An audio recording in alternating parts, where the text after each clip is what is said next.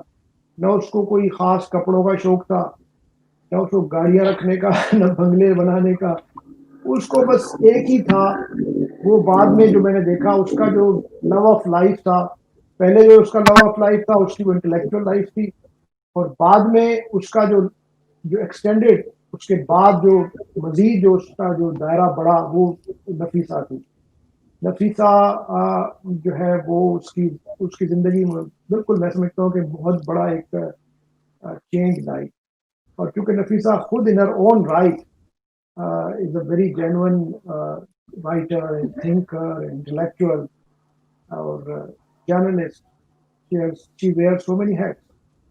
تو وہ ایک آئیڈیل کمبینیشن تھی, مطلب ان دونوں کی میں اچھا یہ جو ایمبیشن والی بات ہوتی ہے, یہ جو ایک ایمبیشن والی بات ہوتی ہے کہ بہت لوگوں میں, ہمارے ساتھیوں میں, کامریڈوں میں بڑے بڑے ایمبیشنز تھے کہ وہ کسی طریقے سے ان کی زندگیوں میں کوئی ایسی تبدیلی آ جائے, اگر انقلاب آنا ہے تو ان کی زندگی میں آئے تاکہ وہ اس کے مزے لوٹ سکے. جاوید میں ایسا کچھ نہیں تھا, لیکن جاوید کے جو ایمبیشنز آپ نے جو بتایا, ایک انٹلیکچوئل ایمبیشن ہونا, میرے خیال میں نفیسہ کے آنے کے نتیجے میں وہ اس کو جلا ملی, وہ تو اور بڑھ گیا. اور شدید خواہش یہ کہ ایک زندگی ایک ایسے دانشور والی گزاری جا سکے جس کے پاس واقعی دانش ہو, اور اس دانش کے نتیجے میں اس میں ٹھنڈک آئے. اور یہ ہم نے دیکھا جاوید میں کہ وہ دانشوری دوسروں پہ تھوپنے والی نہیں ہوتی تھی, بلکہ وہ یہ ہوتی تھی کہ وہ کس طریقے سے دنیا کو سمجھ سکے, جو اس کی شدید خواہش تھی. چیزوں کو انڈرسٹینڈ کرنے کی خواہش بہت تھی اس کی, اور وہ جب کچھ جو کچھ بھی اس کے علم اور سمجھ آتی تھی اس کو ہضم کرنا, اس کو محسوس کرنا, اس کو اپنے جسم کا حصہ, اپنے روح کا حصہ بنانا. اور وہ جب بن جاتا تھا تو وہ کتنی اس کو ایک سینس آف اچیومنٹ, تو بڑی اچیومنٹ والی زندگی اس حوالے سے اس نے گزاری. اگر کوئی یہ کہے کہ بھئی اس کے پاس گھر نہیں تھا یا اس کو جو چیزیں چاہیے تھیں وہ تو اس کے پاس تھیں, وہ سب کچھ تھیں. اور اس میں ظاہر ہے اس میں نفیسہ جو اس کا زندگی کا ایک ایسا عشق جو دنیاوی عشق جیسے کہا جائے, لیکن وہ بھی روحانیت کو بھی وہاں بھی ایک ہم دیکھتے ہیں کہ ایک ٹچ کرتا ہے وہ. تو مجھے لگتا ہے کہ یہ آدمی ہمارے یہاں کا, ہمارے دور کا بڑا فلسفی, بڑا صوفی, بڑا دانشور, یہ واقعی بڑی شخصیت تھی ہمارے زمانے کی, جس کو بہت سے لوگوں نے ریکگنائز کیا. لیکن میرے خیال میں اس سے زیادہ ریکگنیشن ملنی چاہیے. ابھی بھی وقت ہے کہ ہم جاوید اور اس کی شخصیت اور اس کے کام کو لے کے آگے بڑھائیں. کیا کہتے ہیں؟ آپ بالکل صحیح کہہ رہے ہیں. دیکھیں اگر آپ جاوید کی پوری لائف کو دیکھیں گے نا تو جو ایک انٹرسٹنگ بات آپ کو سامنے نظر آئے گی کہ جاوید میں سمجھتا ہوں اس لحاظ سے بھی یونیک تھا کہ اس کا جو کلچرل ایکسپوجر تھا وہ اتنا واسٹ اور اتنا ویریڈ تھا کہ وہ آپ سوچیں کہ وہ پاکستان میں رہے, مطلب ایک مڈل کلاس فیملی سے, اور فیوڈل انہوں نے ہماری جو شکارپور میں پیدا ہوئے تھے, شکارپور سے تھے وہ, وہاں کی جو فیوڈل ایرسٹوکریسی کہہ لیں یا جو فیوڈل وہاں کی جو ڈومیننٹ فورسز رہے ہیں اس ماحول میں وہ پیدا ہوئے. پھر انہوں نے پاکستان کی اربن لائف بھی دیکھی, کراچی میں رہا, اور کراچی کی یونیورسٹی اس زمانے میں آپ کو پتا ہے کہ بہت زیادہ, میں سمجھتا ہوں کہ پورے پاکستان میں کراچی یونیورسٹی سب سے زیادہ لبرل سمجھی جاتی تھی. حالانکہ وہاں بھی جماعت اسلامی تھی لیکن پھر بھی وہاں پہ بہت عام تھا, لڑکیاں جینس پہنتی تھی, اور بہت ہی اس زمانے میں تو بہت زیادہ, بعد میں پھر ڈیولپ کے بعد سلسلہ بگڑا. پھر آپ دیکھیں کہ جاوید نے ایسٹ یورپ کا جو اس زمانے کا جو ایسٹ یورپ تھا, جو سوشلسٹ سوسائٹیز تھیں, اور وہاں پہ جو پرابلمس جن کو مختلف رائٹرز نے لکھا ہے اپنی کتابوں میں، چاہے وہ سولجر ڈکسن ہو یا بورس پیسٹرنیک ہو یا مختلف جو زمانے میں جو جن کو آپ ریفیوز نکس بھی کہتے تھے، جنہوں نے وہاں کی سسٹمز کو اس زمانے میں بھی ایکسیپٹ نہیں کیا. یہ جاوید نے وہ بہت قریب سے دیکھا. وہ کئی سال تک ایسٹ یورپ میں رہے، بلغاریہ میں رہے، ماسکو گئے، سوویت یونین زمانے میں جو تھا تو گھوما پورا. اور آپ پورا جو چیکوسلوواکیا، ہنگری، میری تو کافی ان سے اس زمانے میں بہت زیادہ پوچھتا تھا ان سے اور کافی ڈیٹیل میں بتایا. بلغاریہ میں تو پڑھے اور پھر اس کے بعد آپ دیکھیں وہ پاکستان آئے، کچھ وقت رہ کے پھر امریکہ چلے گئے. اب آپ نے سوشلسٹ سوسائٹی بھی دیکھ لی. اب آپ امریکہ آپ بالکل جو پوسٹ ماڈرن کیپٹلسٹ سوسائٹیز تھی، جس میں جو فرنٹ لائن سوسائٹی تھی کیپٹلزم کی، وہ امریکہ کی. پھر امریکہ میں جا کے انہوں نے 4-5 جتنا بھی کافی 8-10 سال امریکہ میں رہے. تو ان کا جو ورلڈ ویو تھا وہ کوئی صرف کتابوں پہ نہیں بنا تھا، تو سوسائٹی کو، دنیا کو بہت قریب سے دیکھا اور ایکسپیرئنس کیا تھا. مطلب he had not only seen it but he had actually lived through that. وہ مطلب وہ رہے تھے، انہوں نے تو وہ مطلب سوشلسٹ سوسائٹی کیا ہوتی ہے، وہاں پہ جو رہتے ہیں ان کو کیا پرابلمز ہیں یا ان کو کیا بینیفٹس ہیں، انہوں نے خود ایکسپیرئنس کیے تھے. پھر وہ امریکہ چلے گئے بالکل اپوزٹ. اور امریکہ میں پھر انہوں نے دیکھا کہ کیپٹلسٹ سوسائٹی. بس میں آپ کو ایک انٹرسٹنگ بات بتاؤں، میں 2016 میں امریکہ جب گیا اپنی میری وائف کے ساتھ، ہم واشنگٹن گئے تو نفیسہ اور جاوید نے ہم کو جو ہے وہاں بہت پیار دیا اور گھمایا اور ڈنر پہ لے گئے. اس کے بعد 2 دن تک جاوید نے پوری ہم کو واشنگٹن گھمائی اور سارا وقت مجھ سے جو ہے وہ گاڑی بھی چلا رہا تھا اور مجھ کو ایک ایک چیز دکھا بھی رہا تھا، لیکن ساتھ ساتھ امریکن کیپٹلسٹ سسٹم کے بارے میں مجھ کو بتا رہا تھا کہ کیسے یہاں پہ پوری سوسائٹی لیوریجڈ ہے، کیسے یہاں پہ ہر آدمی مقروض ہے، کیسے جو ہے وہ سوسائٹی کو انہوں نے ایسا سسٹم بنایا ہے کہ ہر آدمی جو ہے یہاں پہ ایک طرح سے ہاسٹیج ہے اس اکنامک اسٹرکچر کا. اسٹرکچرلی جو ہے وہ بندھا ہوا ہے. آپ کو نوکری کرنی ہوگی کیونکہ آپ کو گھر کی قسط پے کرنی ہے، آپ کو گاڑی کی قسط پے کرنی ہے، آپ سب کچھ خرید سکتے ہو لیکن پھر آپ کو پے کرنا ہے. تو modern form of a kind of a slavery جو ہے وہ کا سسٹم انہوں نے بنا دیا. جو لگتا تو نہیں ہے کہ آپ جو ہے وہ سسٹم کے غلام ہو، لیکن ایکچولی تو آپ ہو.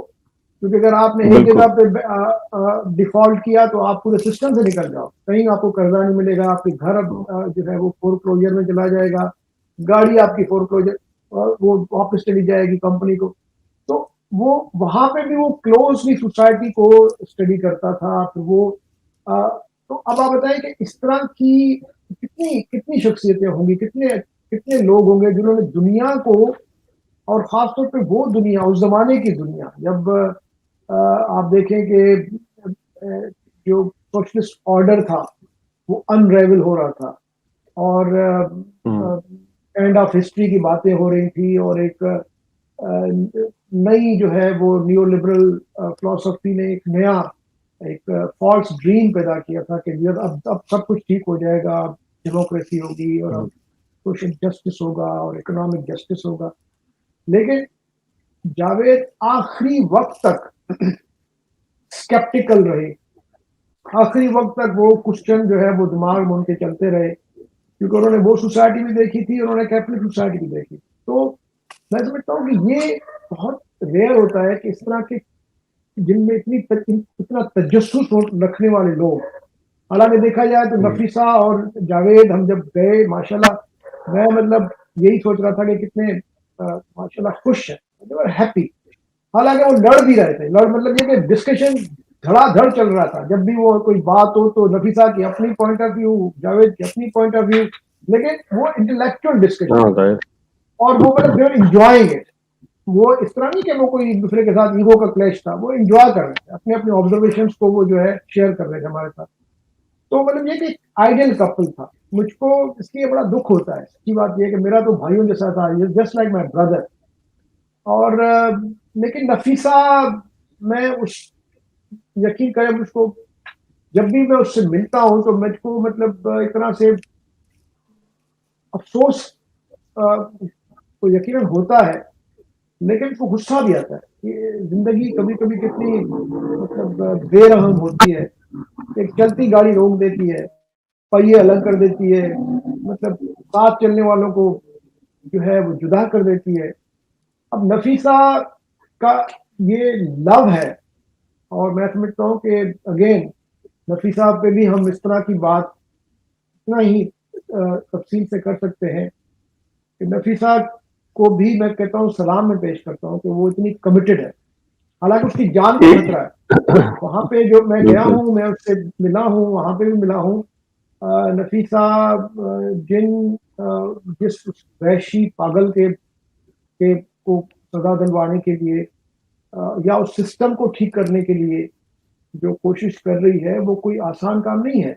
مشکل کیونکہ اس کام ہے کو یقیناً. اپنا وہ گھر چھوڑنا پڑا، اور وہ جو جس طرح کے لوگ ہیں وہاں پہ ان کو پتا ہے کہ وہ یہ ہی ہے جو اس کیس کو چلا رہی ہے، اس کے پیچھے ڈرائیونگ فورس تو نفیسہ ہے، تو نفیسہ کو بھی نقصان پہنچا سکتے ہیں. لیکن یہ ہے کہ وہ کمیٹڈ ہے، وہ لگی ہوئی ہے. لاسٹ ٹائم آئی تھی تو میں نے اس سے ایک پوچھا تھا. ہاں ایک جذبے کے ساتھ ایک بڑی لڑائی نفیسہ نے لڑی تھی، جس کے نتیجے میں وہ اور جاوید قریب آئے تھے، اور وہ تھی جب جاوید کی بہن فوزیہ کا مرڈر ہوا تھا، اور اس کیس کو پرسو کر رہے تھے جاوید، اور نفیسہ اس کو کور کر رہی تھی ڈان اخبار کے لیے. تو ان کی ملاقات ہوئی تھی، اور تب وہ اس جذبے کے ساتھ قریب آئے تھے کہ انصاف بہرحال ان کو ضرور دلوانا ہے. نفیسہ میں وہ جذبہ آج بھی موجود ہے. شہاب صاحب، آپ کا بہت بہت شکریہ، آپ نے ہمیں وقت دیا، اور یہ گفتگو جو ہے یہ بالکل ناکافی ہے جاوید بھٹو کی زندگی کو کور کرنے کے لیے. ہم اس پر اور بھی بات کریں گے، لیکن خواتین حضرات. میں جی ایک گزارش جی جی کرتا پلیز. چلوں کہ جی اب جاوید ہم سب کی خواہش ہے کہ کم از کم سندھ یونیورسٹی میں جہاں پہ وہ پڑھاتے رہے، فلسفہ پڑھاتے رہے، کوئی چھوٹا سا کم از کم ایک ادارہ بننا چاہیے جو خود بخود بڑا ہو جائے گا. آپ اس ادارے کو قائم تو کریں، اور تاکہ دیکھیں یہ اس طرح کے لوگ روز روز پیدا نہیں ہوتے. آپ ان کی ہر شخصیت کے ہر پہلو سے آپ کو انسپریشن ملتی ہے. تو ایک ادارہ بننا چاہیے جاوید بھٹو کے نام سے، اور اس کی شخصیت شروع سے ہی ایک امن پسند آدمی، یہ واحد آدمی ہے جس کو میں نے آج تک کسی کو نقصان پہنچاتے نہیں دیکھا. یعنی یہ بالکل میں کہہ رہا ہوں نا کہ جتنا آپ ان پہ بات کرنا شروع کریں تو آپ کو بہت سی چیزیں یاد آنا شروع ہو جاتی. وہ بالکل ڈسکشنس میں بہت زیادہ ایمفیٹک ہوتے تھے، کبھی کبھی جو ہے وہ اگریسو بھی ہو جاتے تھے، لیکن میں نے آج تک اس کو لڑتے کسی کے ساتھ نہیں دیکھا، یا کسی کو تھریٹ کرتے نہیں دیکھا، یا نہیں نہیں کسی نہیں، کے وہ تو ساتھ بالکل لڑائی والے آدمی نہیں تھے. خفی قسم کا شخص. تو یہ ہاں ساری خوبیاں جو ہے، یہ ساری خوبیاں جو ہے، اور پلس یہ اس کی جو اپنی تھنکنگ ہے، رائٹنگز ہیں، اس کی جو اس کی لیگسی ہے، اور تاکہ کم از کم چھوٹی چھوٹی کہیں کہیں سے جو ہمارے جو دیے جلتے رہے ہیں ان کو ہم بجھنے نہ دیں، بلکہ ان کو ہم لیڈنگ لائٹس بنائیں اپنے لیے، تاکہ آنے والے وقتوں میں لوگوں کو پتہ چلے کہ ایسے لوگ بھی زندہ تھے جو اپنی بالکل زندگی میں ہی بہت سے لوگوں کو، جاوید نے بہت سے لوگوں کو انسپائر کیا، بہت سے لوگوں کو انسپائر کیا. آپ گن سکتے ہیں، مطلب بلکہ گننے سے بھی زیادہ. تو وہ سارے لوگ بھی جو ہے وہ میں سمجھتا ہوں اگر آپ ان کو کوئی فورم مل جائے، کوئی ان کو وینیو مل جائے، تو وہ جاوید کے اس میسج کو مزید آگے بڑھا کے اور لوگوں کو انسپائر اگر یہ ہو جائے تو کریں. بالکل بہت ہی اچھا ہو جائے گا، بہت زبردست ہو جائے گا یہ اگر ہماری واقعی ڈیمانڈ ایک ہے، ادارہ اس طرح کا یہ بن ہماری سکے. ڈیمانڈ ہے، اور یہ ہم ہماری یہ ڈیمانڈ ہمیں کرنی چاہیے. اور بالکل لیٹس ہوپ کہ سندھ گورنمنٹ جو ہے، جو سندھ یونیورسٹی کی چانسلر سندھ کے وزیر اعلیٰ صاحب ہیں، وہ اس طرف توجہ دیں، اور واقعی اگر یہ کریں تو بہت زبردست کام ہو جائے گا. اس لیے کہ جو کام جاوید کر رہے تھے اس کام پہ تو مزید کام ہونے کی ویسے بھی ضرورت ہے، تو جاوید بھٹو کے نام سے ہی ہو تو کتنا اچھا ہے. تو یہ بہت اچھا آئیڈیا ہے. بہت بہت شکریہ آپ کا شاہ اسطور صاحب، آپ نے ہمیں جوائن کیا. تو خواتین حضرات، مستر حسن تارڑ نے لکھا تھا کہ درخت کی قامت کا پتہ اس کے گرنے کے بعد چلتا ہے. آج بھی اگر لوگوں کو اندازہ ہو جائے کہ کتنی بڑی شخصیت کو کھو دیا ہے تو یہ دیر نہیں. اجازت دیجیے. اللہ حافظ.